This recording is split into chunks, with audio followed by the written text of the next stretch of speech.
Something inside your skull is older than your two eyes. Older than sight itself. Older than almost anything in your brain. Ancient humans across every civilization felt it and gave it a name. They called it the third eye, and they believed it could see what two eyes cannot. You are about to find out what they meant from the inside. Tonight you are going somewhere your physical eyes cannot follow. But first, you need to understand what is actually inside your skull. Deep in the center of your brain sits a small, pine cone-shaped gland. And what that gland does at night has confused scientists for centuries.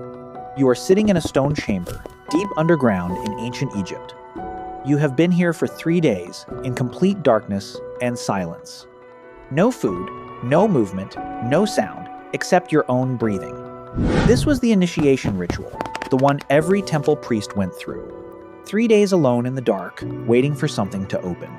On the first night, nothing happened except the dark got louder. On the second night, your mind started producing its own images.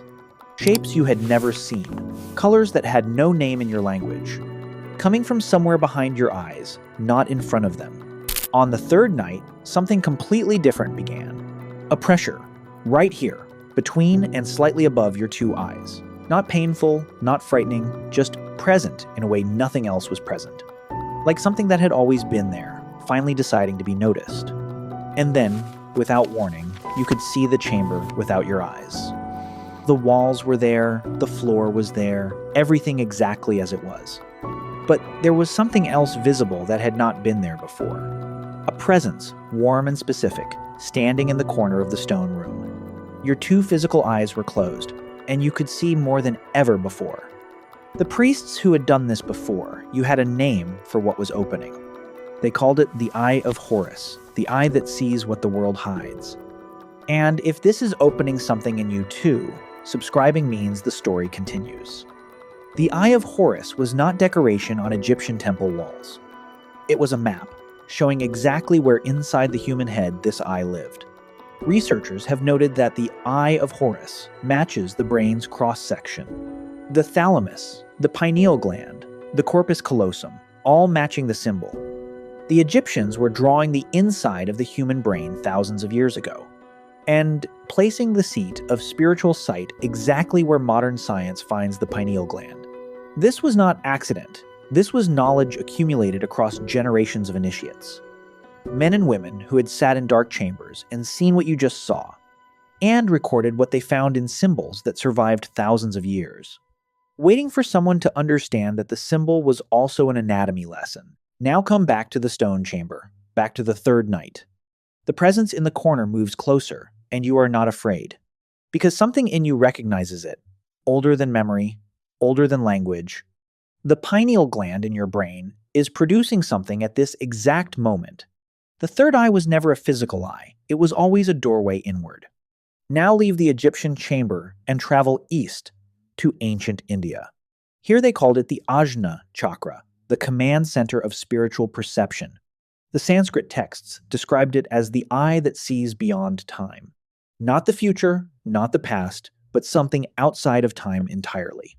Hindu practitioners spent lifetimes developing this specific inner sight through specific breathing, specific stillness, specific focused attention inward.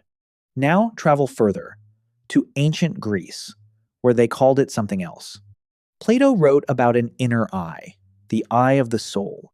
He said this eye saw truth directly, without the distortion of the physical senses. Not as it appears to the eye, but as it actually is beneath appearance. Now travel to ancient Mesoamerica, where the same symbol appears independently, carved into stone temples, an eye in the center of the forehead. No contact between these civilizations, and yet the same exact symbol. Now here is what science found inside the skull, where all of them were pointing. A small gland, the size of a grain of rice, sitting at the exact center of the brain. René Descartes, the philosopher, called it the seat of the soul in 1640. He was a scientist, not a mystic, and he still pointed to the pineal gland. The pineal gland produces melatonin, which regulates your sleep and your dreaming. It is activated by darkness, which is exactly when ancient rituals used it. 3 days in a dark chamber activated the pineal gland maximally. The ancients did not know the name of the gland. but they knew what it did. Some researchers believe the pineal gland may produce DMT in certain conditions. DMT is the compound associated with the most profound altered states of consciousness. The ancient rituals may have been deliberately activating this biological process. Spiritual technology and biological reality meeting in the same small gland. Come back to the stone chamber. It is still the third night. The presence is close now, and it is communicating without any words. Not in your ears, not in your mind exactly, somewhere deeper than both. A knowing, arriving complete, without the process of being told anything. This is what every mystic, in every tradition, tried to describe afterward. And each one found that language was too small to hold what they had seen. So they drew an eye, because an eye was the closest thing they had. An eye that saw, but saw differently, saw inward instead of outward. The chamber around you is beginning to feel less solid than it did before. The stone is still stone, but you know now that stone is not the whole story. Your two eyes show you the surface of things, and the surface is real. But the third eye shows you what the surface is sitting on top of. On the morning of the fourth day, the priests come to open the chamber.